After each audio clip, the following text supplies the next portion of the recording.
Uh, we'll just wait a couple of more minutes because more people are still joining before we start.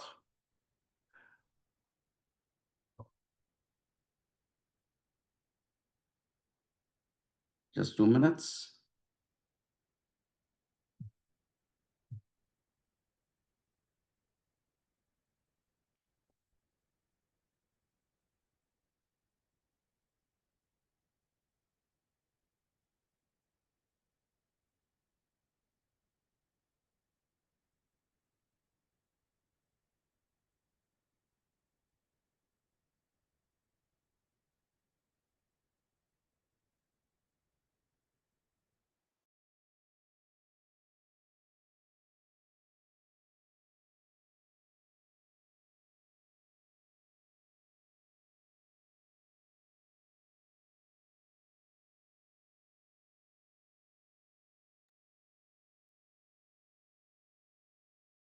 All right, I think we can go ahead and start. So welcome again, everyone. Let me start quickly by introducing myself. My name is Nasser Al Houch. I'm based in Dubai. I've been based in Dubai for the past 20 years. My background is in computer engineering and computer science. I have more than 25 years of experience, almost getting closer to 30 years. For the past decade, or more than a decade actually, I've been focusing more on helping organizations implementing ITSM best practices, IT service management, IT governance frameworks, the digital transformation strategies. In addition to my consulting work, and I have worked with organizations across various industries, from government, oil and gas, banking industries, telecom.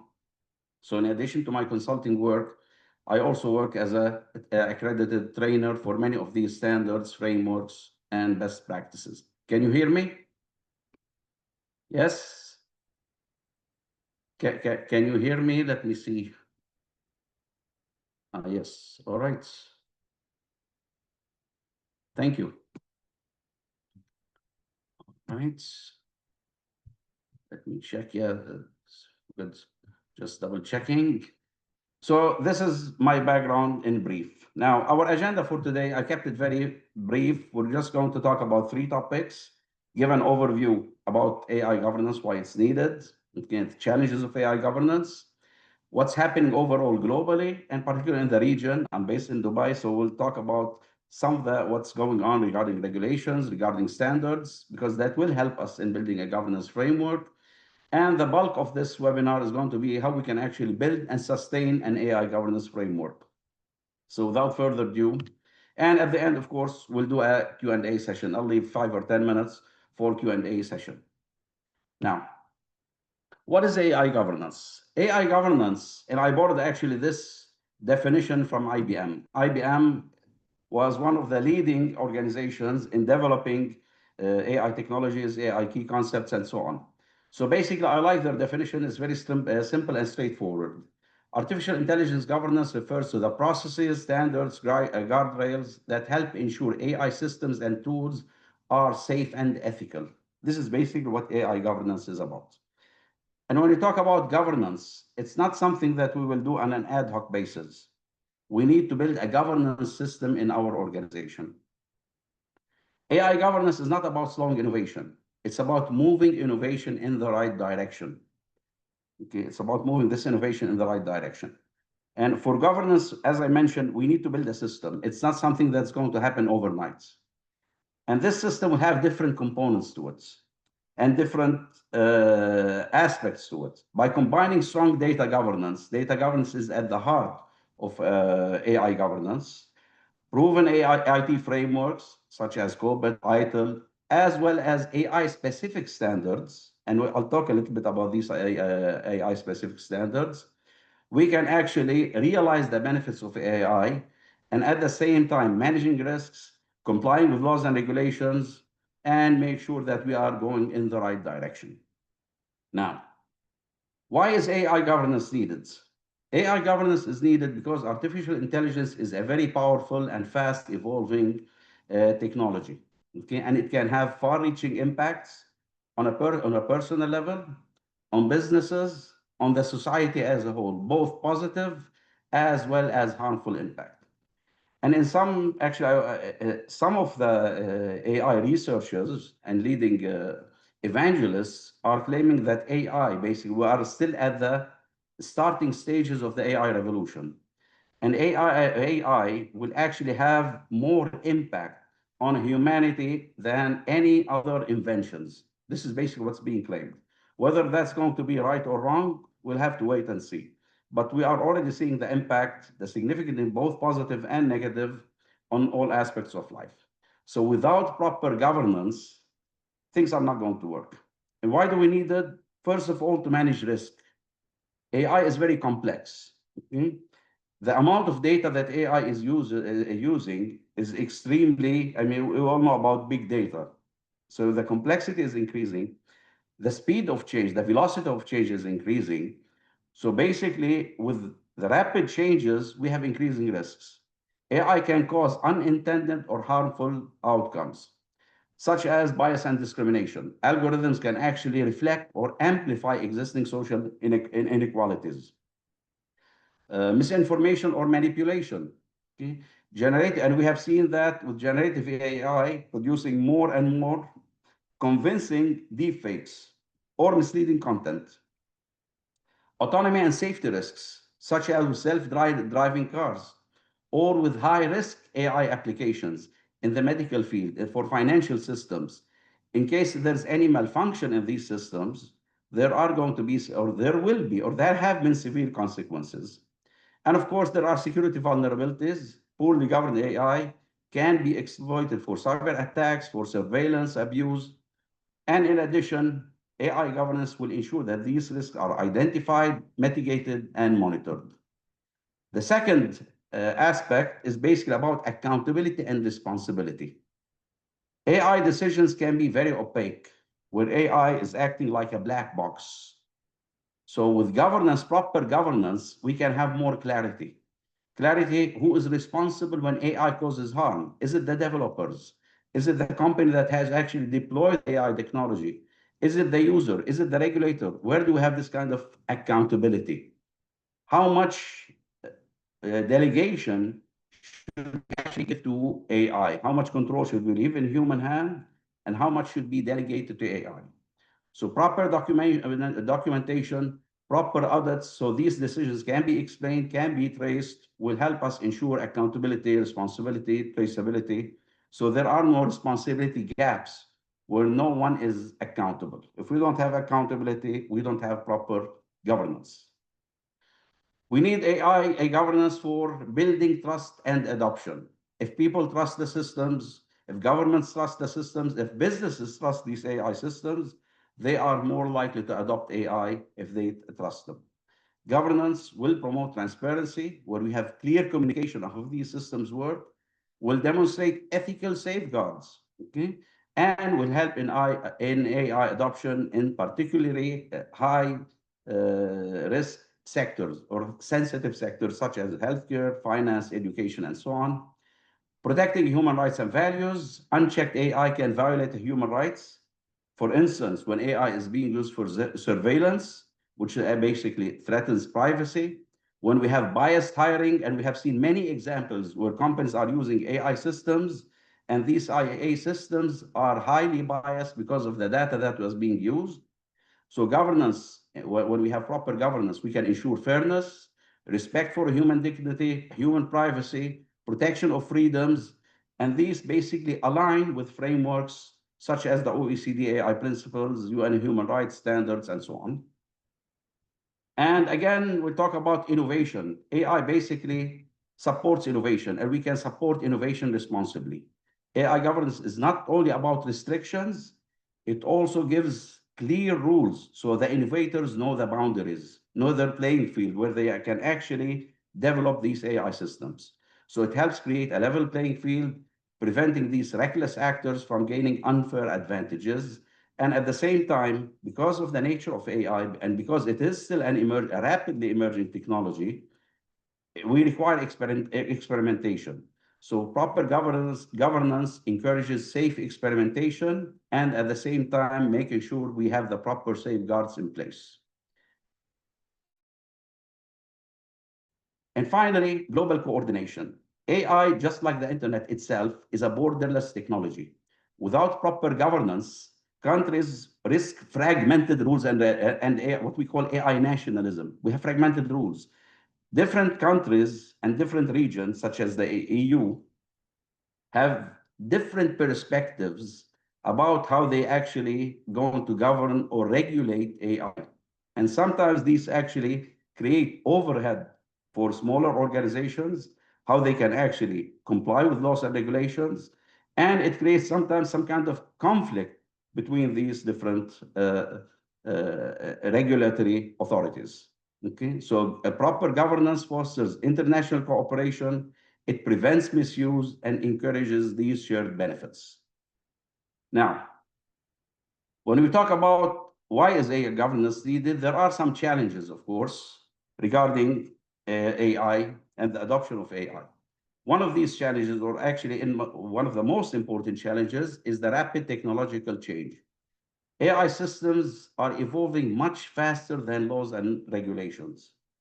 And by the time we have laws and regulations being enacted, they're becoming obsolete because of this rapid technological change. Defining accountability. Again, this is very important. Accountability is very important for governance. No accountability, no governance. No ownership, no governance. So when AI makes mistakes, who is going to be held responsible? And that is something that needs to be addressed as part of our governance system. Current laws and regulations still do not cover autonomous decision-making systems. And this actually leads to these responsibility gaps, where victims, for instance, may not have their concerns addressed or grievances addressed.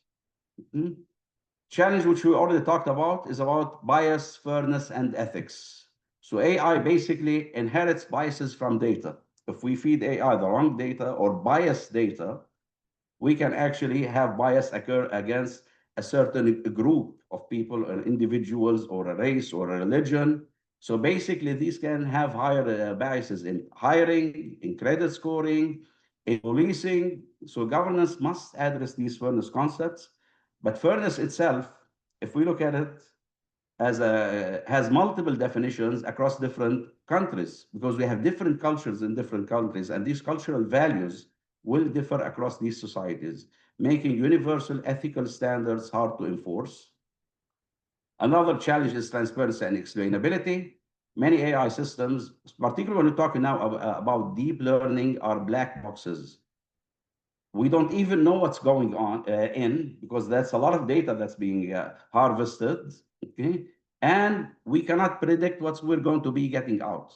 So basically, we are having these black boxes which are not transparent. Okay, so regulators will demand explainability.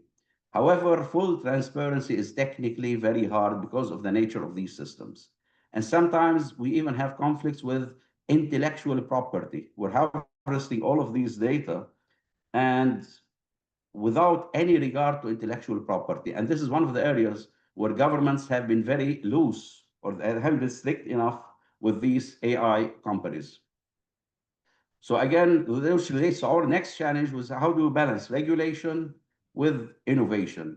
Overly strict governance could actually hinder innovation or could stifle innovation and can drive companies to more permissive jurisdictions. So basically, yes, we talk about the ethical use of AI, but at the same time, companies, and we all know that, are driven by profit or driven by value creation for the stakeholders, increasing market share, increasing stock price. How do we actually balance these? So the companies don't actually move to more permissive jurisdictions. We can actually balance regulation and allow companies enough room for innovation. So too little governance can result in unsafe or unethical deployment. Okay, and too much governance can actually restrict innovation. How we can actually balance both. And again, we talk about global coordination. AI itself is global, however, the governance is fragmented. And I'll talk a little bit more about governance frameworks and regulations that have been the most important ones that have been enacted so far. Different countries, different areas have different philosophies for creating regulation. Enforcement incapacity, even with the rules in place, even with the policies in place, even with the regulations in place, it is often difficult to enforce these regulations.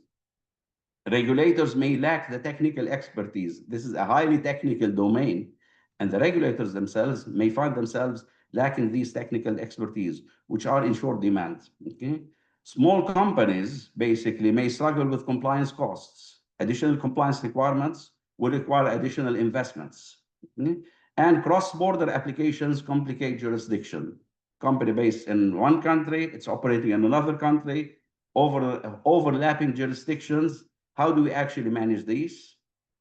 When we talk about dual use and misuse, of course, AI can be used for good and can be used for bad. We can use AI to prevent and to detect and to prevent security attacks, information security attacks, and at the same time, hackers are using it for unethical practices. How we can actually control this unethical use. And we're going to see more and more of this with the release of open source AI tools. Okay? Public trust and participation. Citizens don't even understand AI systems well in order to evaluate the risk. Without public involvement, governance risks being seen as an elitist or corporate driven. So this is where we need to build inclusive, participatory governance, and it is from the different stakeholders, and this is still a challenge. So these are some of the key challenges that we are facing in AI.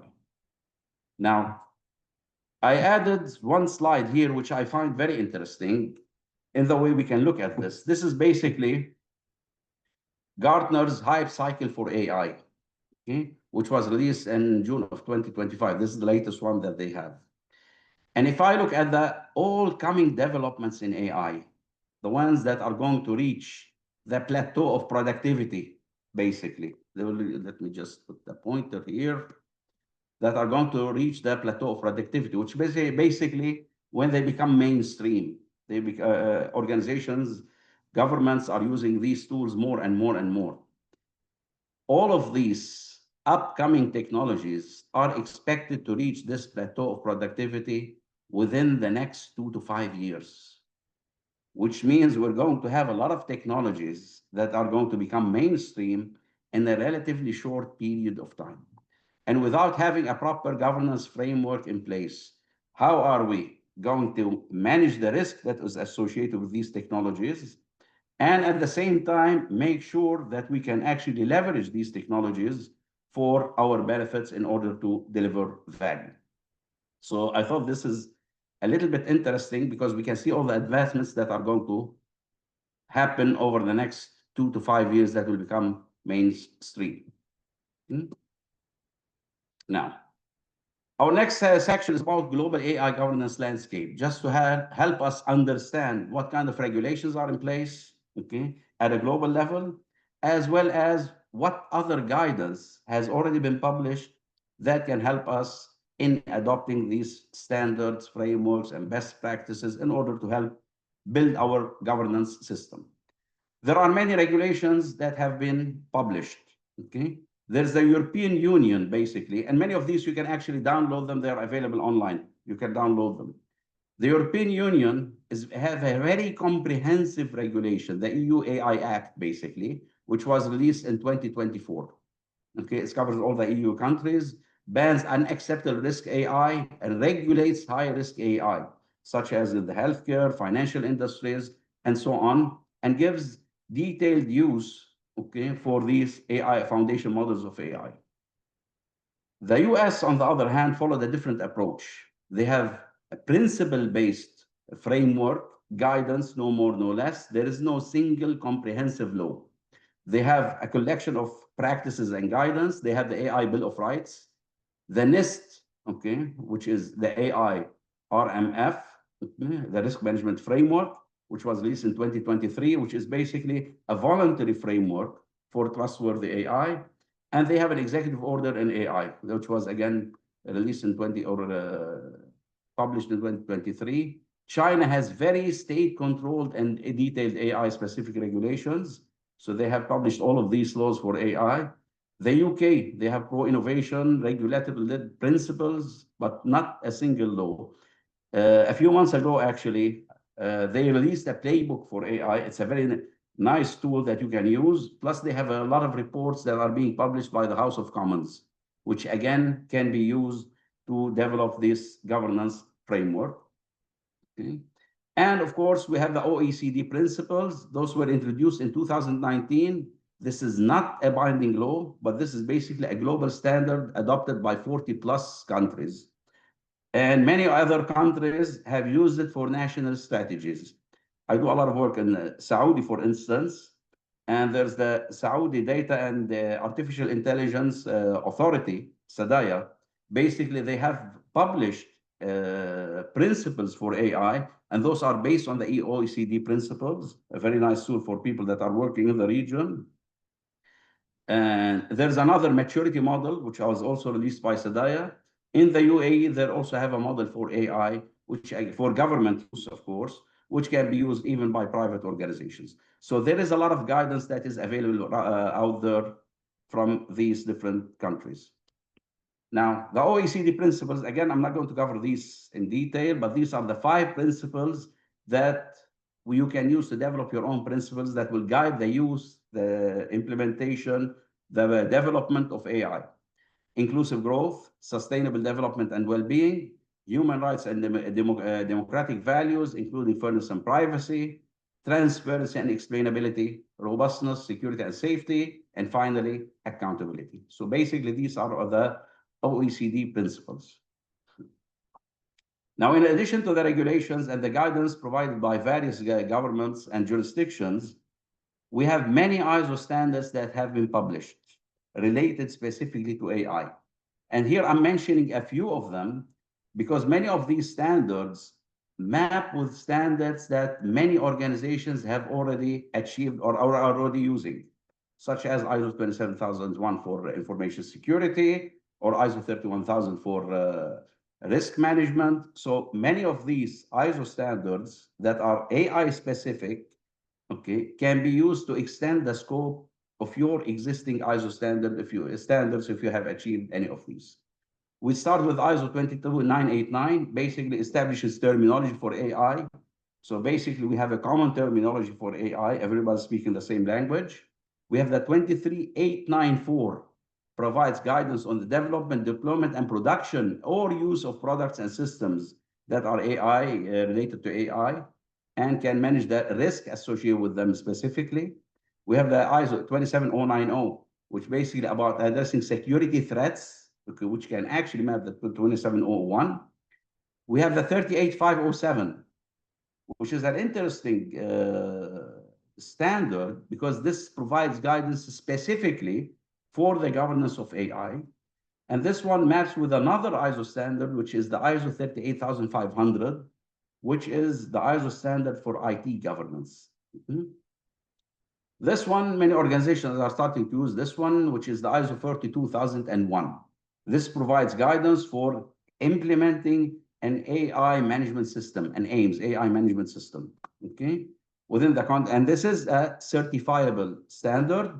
In addition, for 2001, we have other standards that can support for 2001, such as for 2005, provides guidance for performing system impact assessments. And we have the 42006, which basically additional requirements for 17021, which is basically supports in the audit for 42001. So basically, there is a lot of guidance and tools out there that have been published that can actually help us in building this governance system. Now, this is just a brief slide by actually mapping ISO 38500, which is the governance framework for IT, and how we can extend this to meet the requirements for ISO 38507. Again, 38500 and 38507 are not certifiable standards. They simply provide us with guidance, but it is excellent guidance. ISO 38500 is based on 6 principles: responsibility, strategy, acquisition, performance, conformance, and human behavior. So basically, these are the 6 principles for ISO 38500. And basically, there are extensions in 38507 that specifically address the principles of ISO 38500. And of course, we will be providing with these slides so you can look more into these. Now, the bulk of our presentation today is about how we can actually build and sustain an AI governance system. Okay, taking into consideration what we have seen before, taking into consideration the ISO standards that have been published, as well as other standards, frameworks, and best practices. An AI governance system does not exist in isolation. It is part of an overall system, okay, of the company itself or of the enterprise. This is a very simplistic model that that we developed. There are other aspects to it when we talk about governance, but at the core of AI governance, we have data governance. And for data governance, there are specific frameworks, specific guidance, specific regulations in different countries that you can actually utilize. This is basically AI governance, which is part of the overall enterprise governance of IT framework. It's not going to exist in isolation. AI governance has to fit within the overall IT governance framework in the organization, which in turn is part of the overall corporate governance system. So these have to align together, and they are not fragmented. They will basically comprise an integrated system for governance. Now, how can we actually build a governance system? Of course, due to the short time constraints, we'll provide a roadmap or some kind of guidance about the tools that we can use to build a governance system. And for this, I utilized other frameworks that will give us guidance specifically for AI governance. One of the things that I use basically are the ITIL guiding principles, the ITIL 4 guiding principles. ITIL 4, basically, which is the predominant or the most widely used framework for IT service management worldwide, has been adopted by organizations globally. ITIL 4 introduces a set of 7 principles. These 7 principles basically distill the core of ITIL. And the nice thing about these principles is they can be tailored for the use of AI. So these ITIL 4 principles align very well with regulatory frameworks such as EU AI Act, ISO 42001, the OECD AI principles, the NIST risk framework. So we can actually have some practical guidance while we are using these principles, and at the same time complying with required laws and regulations. So by mapping these ITIL 4, or by mapping ITIL 4 to AI governance regulations, we get value-driven AI. It's not AI for AI's sake. We get efficient compliance. We get scalable oversight, which will help us grow as our needs grow in the future, and to address the changes in the environment, and better regulatory alignments. So ITIL 4 is not just compatible with AI governance, but it can actually serve as an operational playbook for turning these regulatory requirements into workable day-to-day practices. Now, what are these guiding principles that we have in ITIL 4? Again, in no particular order, and it doesn't mean that one principle is more important than another. We have focus on value, start where you are, keep it simple and practical, progress iteratively with feedback, optimize and automate, collaborate and promote visibility, and think and work holistically. And for each one of these, we can tailor these principles to address specific areas of AI governance. So for instance, when we talk about the first principle, focus on value. Organizations exist to create value for the different stakeholders, the owners, the employees, the community, for these different stakeholders. So one of the key things here is we want to make sure that AI initiatives always link back to business objectives as well as benefiting the society. And why am I saying this? I have seen over the past few years, with the emergence of AI technologies, many organizations are using AI for AI's sake because it is the fashionable thing to do. So it is a trend. It is a trendy thing. And I have seen actually many organizations that invested in AI backing out from it. Okay? So basically, we want to make sure that we have proper use case for our AI systems, not just because it's the fashionable thing to do. It can actually support business objectives. And whether we want to reduce our operating costs, reduce time to market, increase market share, what do we want to achieve out of this? Okay. So at the same time, we need to prioritize, deliver real value, and at the same time, how do we actually preserve this value? By proper risk management. So we want to make sure that the business case is there. And we can do this through proper portfolio management practices, for instance. The second principle is basically start where you are. Okay? Don't throw everything out and start all over. See what you have in place. Many organizations have already adopted ITIL best practices, have adopted COBIT, for instance, for IT governance, have achieved many of the ISO certifications, 20,000, 27,001, 31,000, whatever.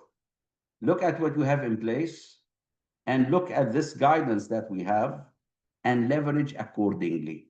So don't start from scratch. Build AI governance incrementally using these best practices. Do not reinvent the wheel. There's a lot of guidance out there. And that is actually one of the reasons why I'm using these, as you will see, a couple of these frameworks. You don't want to reinvent the wheel. The guidance is already there. And of course, we'll talk about start where you are. Assess, do a current state assessment. This is where you will create your baseline. Okay, this is where you're going to create your baseline to actually assess or measure your improvements. The third principle, progress iteratively with feedback. What does that mean? I don't want to do everything at once. Do it little by little. Prioritizing. You cannot do everything at once. Go through it incrementally. Okay, by focusing on quick wins, minimizing the risk, okay, and getting feedback from these pilot projects, getting lessons learned. This requires a lot of experimentation. Okay? So make sure that you are getting feedback. In case there are changes in laws and regulations, you are capturing these as quickly as possible from regulators, from security professionals, from auditors. Get the feedback as quickly as possible. Capture issues earlier. Now, collaborate and promote visibility. Again, when we talk about these practices, you need to be able to collaborate with the right stakeholders, okay, with the different stakeholders, with developers, security professionals, the business. We want to make sure that you are collaborating with the right stakeholders. It's not a one-man show. And at the same time, promote visibility. We talked about the importance of transparency. That was one of the principles of AI. Okay? So basically, of AI governance, we want to make sure that we are being transparent when things go right and when things go wrong. Transparency will actually build trust. Okay? I think that's the fifth principle, keep it simple and practical. Okay? Avoid complexity. Beauty is in simplicity. If we are developing principles and policies that are too complex, people will try to bypass them. Give me something that's easy to understand, that is workable, that is applicable, that can actually be enforced. Otherwise, if it's too complex, whether we talk about a system, a policy, a principle, people will try to bypass them or will not use them. We need to focus on something clear, enforceable, as well as practical tools that can be used. The sixth principle is optimize and automate. Again, as I mentioned, these principles, the ITIL principle, are simply common self and self-validating. Now, you want to focus on automation as much as possible. Use automation basically to monitor the compliance. These are very complex systems. Monitor compliance, monitor any anomalies, anything that is out of place, to manage risks accordingly. For instance, to detect any bias, any drifts. Okay, so you rely on automation to actually support your governance system. So the governance itself should benefit from these AI tools. And again, this, as you can see, this principle connects with another principle, which is optimize. Again, keep it simple and practical. Optimize, simplify as much as possible. And the principle that I kept to the end is think and work holistically. AI governance does not exist in isolation, okay? Governance has different components to it. If I want to build a governance system, this governance system is made up of different components. And for this particular principle, okay, I referred back to COBIT 2019. So we're integrating a couple of frameworks together in order to meet the needs of the ISO standards, plus any to follow the AI principles. Now, the reason, let me just explain a little bit more about COBIT before we start with this. COBIT, in its latest edition, COBIT 2019, basically is the most widely used framework worldwide for IT governance. And COBIT defines 7 components that are required to build a governance system, 7 interacting components. Okay. So from service infrastructure applications, processes, organization structures, information, people skills and competencies, principles, policy and procedures, and cultural ethics and behavior. Having these components in place basically helps us have a governance system in place and achieve our governance and management objectives. And these components will work together. Now, there are several reasons why I use COBIT here. Okay. First of all, we have a clearly defined components, and we can start building these components little by little. And I'll show you how these can be done. Second, COBIT, since its history as an audit framework, also provides us with guidance for auditing these individual components, because we also need to have our governance system auditable. That will make sure that we are going in the right direction. So there are various reasons why we can actually combine these two together. Now, the first component is service infrastructure, and that I started with is service infrastructure and applications. This component basically is the key technological advancement that requires alignment with broader governance components. And in order to have properly this component, there's additional guidance that we can utilize. One of the ISO standards, which actually governs the development and use of these systems. Okay, the EU provides detailed guidance for the implementation of AI systems, so we can actually plug in all of this guidance under this component, plus the guidance that is available from COBIT itself. So basically the development, the operation, the maintenance of this particular component will require proper governance, because these AI technologies, however, cannot function effectively in isolation. Other components will also play a supporting role in our governance system. There are 2 key components here that we need to focus. We can have them at the center, and all the remaining 5 components can play a supporting role for these. One of them is the service infrastructure and applications. The other one is information, which covers data. Our second component is basically processes. Again, here we need structured workflows, methods that will guide the development, deployment, management of AI technologies. Okay, we need proper AI lifecycle management. And this is, for instance, where we can use ISO 23894, which is basically addresses the development of these processes from an AI perspective. The third one is organization structures. Again, the organization structures will define who is responsible for AI oversight. The accountability for IT governance for most organizations, by the way, and in many jurisdictions, lies with the board of directors. And in my opinion, so should the governance of our AI systems. It should be at the highest level of the organization, because of the nature of risk that is associated with these systems, as well as the extensive cost that is going to be associated with their development, maintenance, and operation. So different roles and responsibilities, and we are seeing more regulations that are coming regarding assigning different roles or having proper the organization structures, departments, or person that's responsible for AI, such as chief AI officer in an organization. The fourth component basically is about information. And for this, there are many data management frameworks that you can actually plug in here. There's a regulation that's being mandated by governments. I know that in Saudi Arabia, they have regulations regarding data. There are frameworks, the Data Management Body of Knowledge. There are frameworks that have been developed by ISACA, the Enabling Information Guide, that they can be used to develop an information governance framework or data governance framework that aligns with the overall AI governance framework, and at the same time adhering to the principles of security, transparency, and so on.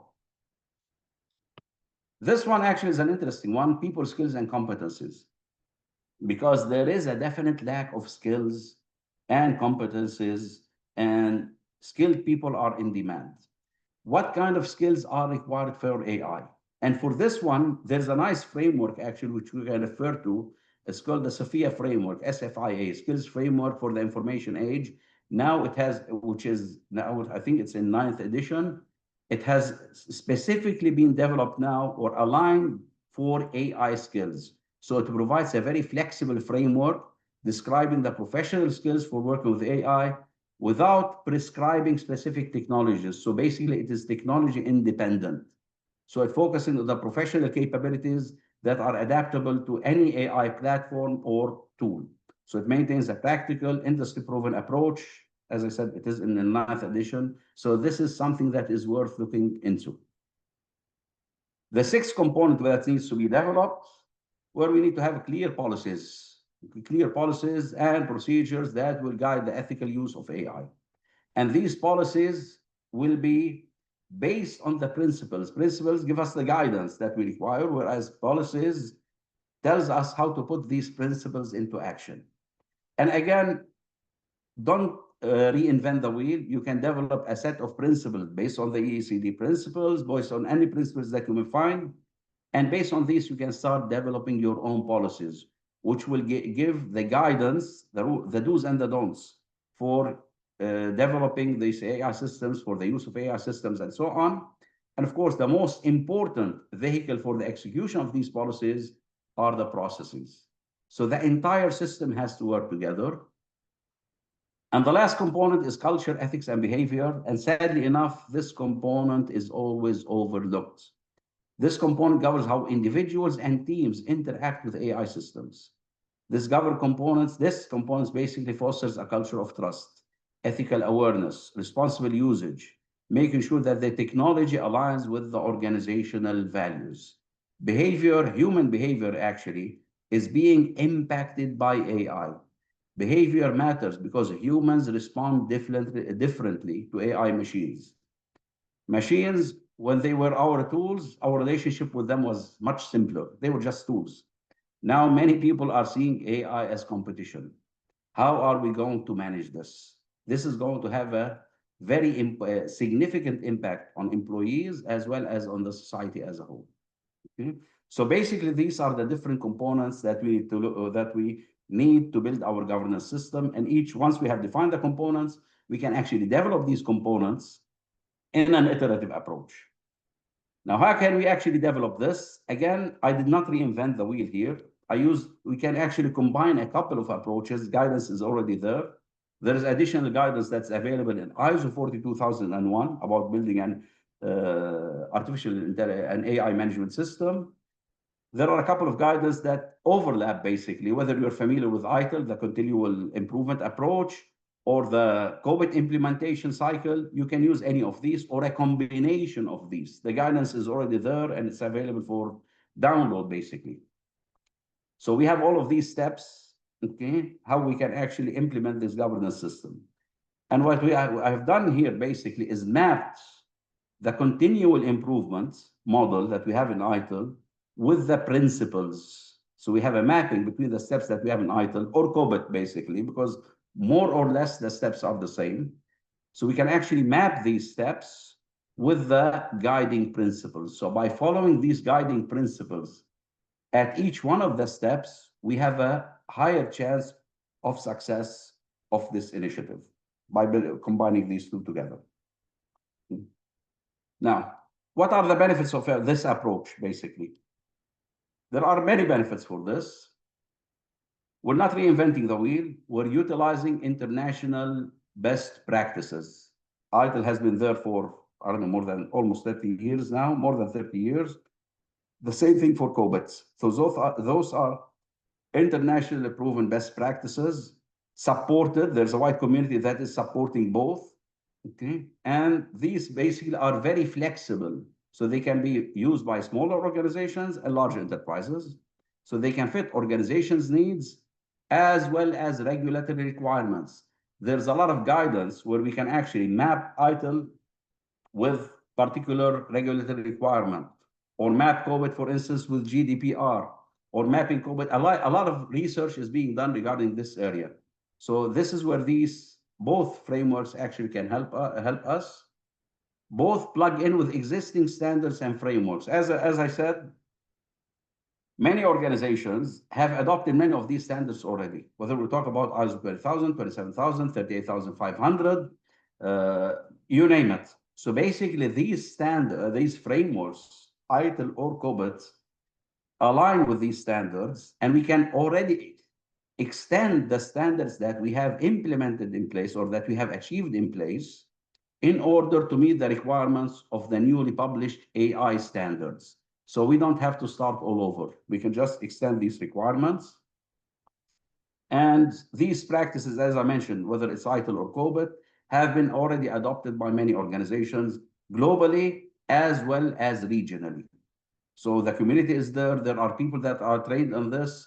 You can be very creative with it. You can be very creative with it. And here we're leveraging the strength of each framework. These frameworks are simply guidance, which helps us navigate. Look at it as simply navigating this landscape, this complex landscape. We're not chartering a fixed course. We have to be able to basically move very fast and adjust very quickly. So look at this framework as simply as a navigation tool. Okay. So by combining the best of or the practices that we from ITIL, for instance, plus the strength from COBIT, we can leverage both frameworks. So we're getting the components from COBIT, the ability to audit from COBIT, for instance. We can leverage the strength of each one of these frameworks. And in conclusion, basically, just 4 key points here before we open for Q&A. AI governance, we have to look at it. It's not about slowing innovation. It's not about constricting or hindering innovation, strangling innovation. It is about steering it in the right direction. Okay. So by combining this strong data governance, proven IT frameworks such as COBIT, ITIL, AI-specific standards, ISO 42001, we can unlock these benefits of AI. However, at the same time, and at the heart, and this is something that should inform decision-making, risk management. Okay? Risk management is one of the key areas that need to be addressed because of the rapid changes, because of the complexity of the systems, because of the huge amount of data that is being utilized or produced. Risk management should be at the heart of decision-making. So basically, yes, I want to deliver value out of these AI investments. And one component of preserving this value is proper risk management. Third point that we take out of this, leverage existing guidance. Do not reinvent the wheel. Guidance is already there. Take this guidance and create something that works for you. Be very innovative with it. Part of progressing iteratively, or for those of you that use agile methodologies, at each sprint or at each iteration, you're delivering something of value or you're learning something. When you are learning something, this is basically valuable. Okay? So leverage existing guidance, don't start from scratch. And the last point, seek help when needed. Don't go through it alone. There's a lot of help available out there, whether for consulting, whether for training regarding ITIL, regarding COBIT, regarding the ISO standards. Seek help when needed. Don't go through it alone. Don't try to do it alone. Okay. Now, one more thing here that I wanted to add before I stop. What's next, basically? I know this is in the short period of time. We cannot draw a full roadmap for implementation. But if you look in detail at the implementation guides that are available from, or the ITIL continual improvement model, which provides the steps that are taken at each step, at each phase of the continual improvement model, the tasks that are performed. And or if you look at the COBIT implementation cycle, it also provides you the guidance for the tasks that are performed at each one of the phases. You can actually create a full roadmap for implementation, taking into consideration the different components, and hopefully that will help you have a better or a better AI governance system to leverage the use of this technology. Thank you very much. I want to make sure I finish within 50 minutes. So that was done exactly in 50 minutes. So we'll open for any questions. If you have any questions, we can go through the chat. Let me just get here. If you have any questions, you can just type your questions in chat. Okay.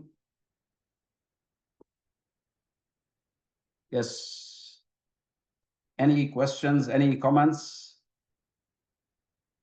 Hopefully that was, you find some, I know it's a very short time frame, but hopefully you can find this guidance very useful and practical, actually. Okay, let me, we have a question here.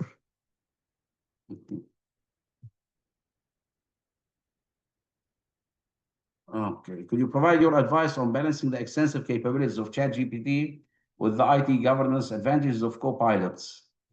Okay, I don't know how should we approach deciding between leveraging ChatGPT's functionalities and adhering to Copilot's governance benefits. I'll give you my personal experience. This is just my opinion, to be honest. Okay? I have used both, and so far, and hopefully Microsoft doesn't sue me for this, I find Copilot still very lacking. Okay, there are many issues with Copilot. The capabilities that it offers are a fraction of what ChatGPT has to offer. Basically, I'm using ChatGPT for the professional subscription, and it is actually saving us a lot of time in preparing proposals and drafting some offers and so on. However, you still have to contextualize the information that is being provided by ChatGPT, and you have to validate the information. And those two are very important. Sometimes it will give you things that are totally out of context or are not valid. The challenge here, of course, with ChatGPT, and actually this is the challenge with many AI systems, they're relying more and more and more on data. And they have basically consumed all the data that is available there. So what's next? I don't know. But ChatGPT, yes, is a good tool if you can use it appropriately. Validate, contextualize. This is very important. My personal preference, again, is ChatGPT, if you compare it with Copilot. I found Copilot very lacking, even in basic stuff. Okay. Yes. You prefer to, the skills framework is the SFIA framework. Okay. SFIA. You can find more information about it online. Skills framework for the information age.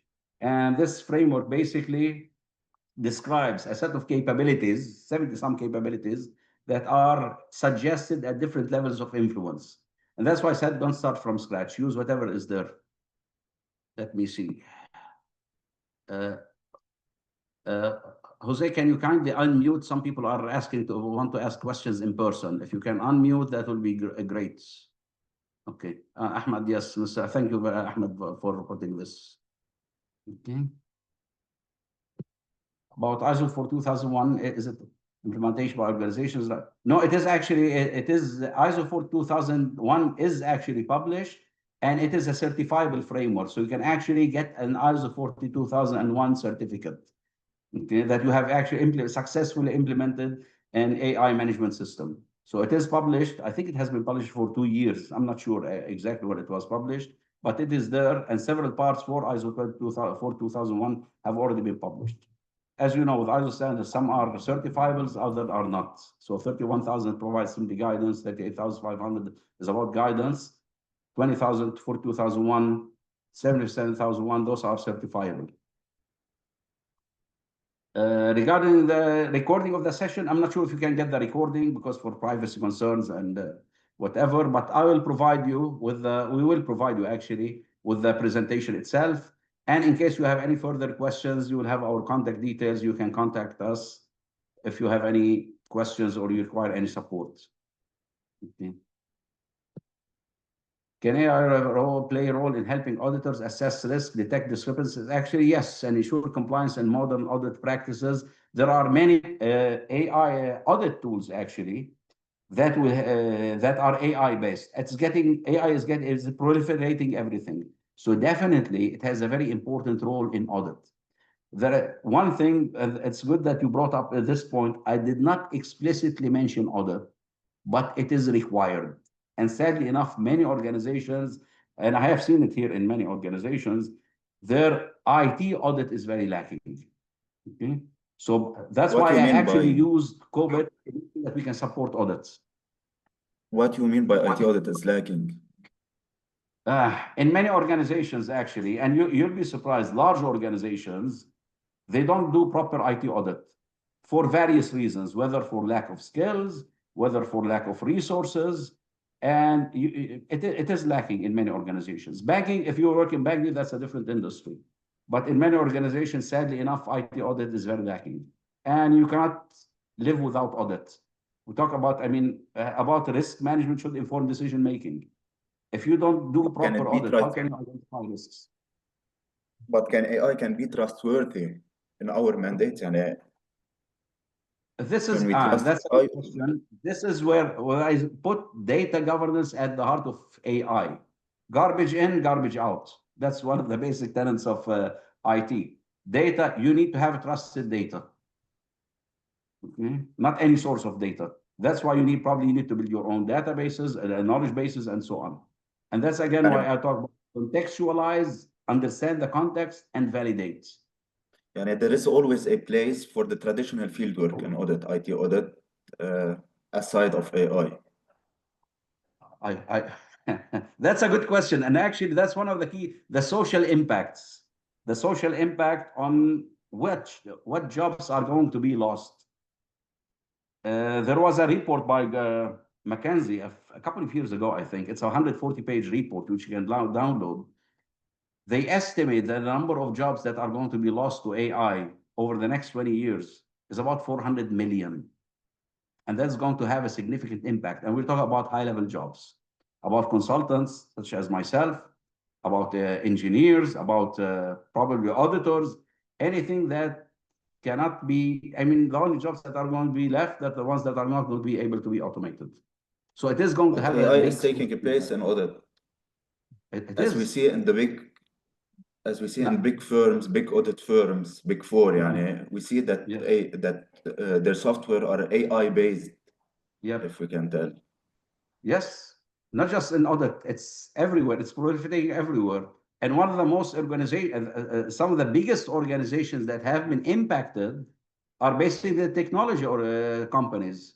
Microsoft, Google, they laid off thousands of people because of AI. While for the past few years, they have been coders have been extremely developers. And for the past few years, universities have been and governments have been encouraging people to go into software development. Now graduates cannot even find jobs. So basically, when we talk about this, that's why we talk about culture, ethics, and behavior. What is the impact on the society and individuals? And it is going to have a significant impact.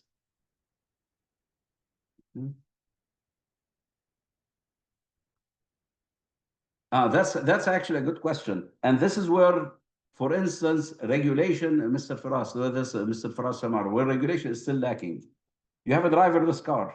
Okay, you own a driverless car. Software is developed by a company. Okay, hardware is developed by another company, the sensors, the cameras, and so on. Okay, or you're renting a car from somebody. Get into an accident and somebody gets hurt. Who is going to be held accountable for this? And that is a major question. Who is going to pay to compensate, okay, from a legal perspective for this accident that happened? And this is just a real life example. What's going to be done here? And this is where we say, yes, these laws and regulations are still lagging behind. Okay. Or is it a company that integrated all of these together? It's still not very clear. Yes. Okay. let's take a couple more questions. I know we exceeded the time. Okay. So what about integrity and confidentiality that AI can protect, especially in banking sector and data field? Yes, this is one of the key things that I discussed. And this is an area by itself. This is an area by itself, which is data governance. That's why I put it like an onion model. You have the data governance, and out of this, you have data analytics and so on. And on top of your data governance, you need to have your AI. You need to have good, solid data governance framework in place. So AI governance is not going to exist in a vacuum. And there's another framework for this. But now you can see the amount of work that actually needs to be done so you can actually be ready to the rapid changes that are coming. So a data governance framework is needed. Okay. Any other questions? Let me see. Yes, yeah, well, actually, that's something that we were discussing yesterday, just very briefly. Let's say you have a small country, very small country. Okay. Do you actually need, for instance, a minister of agriculture? Or if you have all of these AI agents coming together to determine the agricultural strategy, and it can be just simply approved by the cabinet. Do you actually, for a small country, do you need actually a minister or a minister for education? Or you can just delegate this whole thing to AI agents where they come up with these strategies. So it raises a lot of questions. That's why I said, think about these frameworks are simply giving us guidance to navigate this complex landscape than charting a fixed course, because there are a lot of changes. There's a lot of uncharted waters that we are going through. So it is simply navigation, and you have to be able to respond to these changes very quickly. Okay. Yes, some organizations are already considering using 42001 for implementation and certification. And actually, you can combine the controls, because as with any ISO standard, it doesn't give you detailed implementation. It just gives you what you shall do. So basically, you can use for instance, the guidance that we use here to achieve the controls that are there in 42001. So you can actually map them together. Let me see. I tell you from Microsoft regarding Copilot, it will have lots of enhancements that will compete and maybe overcome GPT-5. Here's the link of it. Okay, I will read this, of course. That will be very interesting. But of course, it's a marketing thing. So I will see it. I'll believe it when I see it. But so far, I've used it. It's extremely lacking. Let's see what they have. Otherwise, it simply might be vaporware. And we've seen over the past 30 years, I've seen many of these. Okay, strategic roadmap for AI. Many of you are sharing very nice links, basically. Okay. So you have a lot of goods. So I already exceeded the time by 3 minutes. So I'll see which questions we didn't answer, and hopefully we'll be able to answer these and send you the answers for your questions. Thank you very much for your attending. I know it's a very diverse subject, and we can actually go on for hours with this and to create a detailed roadmap and so on, but hopefully we found this beneficial, and hopefully we'll see you in other webinars, upcoming webinars, and we'll do a survey regarding a particular topic that you're interested in knowing about. Thank you very much for attending, and have a great day or a great evening or a good night. Thank you very much. Mr. Nasser, can I ask a first question, please? Sure. Okay, can AI, if you want to do an audit program, can AI, the audit program presented by AI or ChatGPT that you asked about, can be effective in audit as Isaac mentioned, the audit and the framework that presented? That's a good question, actually. So far, to be honest, I think because regarding the data sources, when you are doing an audit, the data sources are trusted. That's one, because you are auditing the data sources, the transactions of an organization itself. Now, if you're comparing that with external sources, these are the information sources that need to be trusted. So that's again why I say, can it help? Definitely it can help. even when we are talking about policies and procedures. And this is an area where we are using ourselves. We're creating our own knowledge bases. We have a standards, frameworks, best practices, and we have our own things that are being developed or have already been developed. And we're validating as we go along. So in brief, yes, it definitely can help. Okay. And by the way, I've been an CISA since I think 2003. Okay. So yes, so this is AI use as outpacing policy and governance, and that's one of the key things that we talked about. Okay. Yes, and that's why actually one of the reasons, again, to go into this very quickly, why I looked at the Gartner cycle, because you want to see all of these advancements in 2 to 5 years. I mean, if you look at the chart again, all of these are light blue. So you're having a lot of advancements that are going to become mainstream in a very short period of time. Policies will not be able to catch up. Laws are not going to be able to catch up. And that's why I said you have to be able to respond to these changes very quickly and follow a risk-based approach as you do in audits. Good. Okay. Thank you, Nasser. Thank you Glad very to much meet for again. attending. And if you have further questions, we'll provide you again with the contact details. We'll provide you with the presentations. And hopefully, if you're interested in other topics that we can discuss, please also let me know. Thank you very much. You have a good day. Ciao. Thank you. Thank you, Nasser. Thank you. Thank you. Thank you. Thank you. Bye.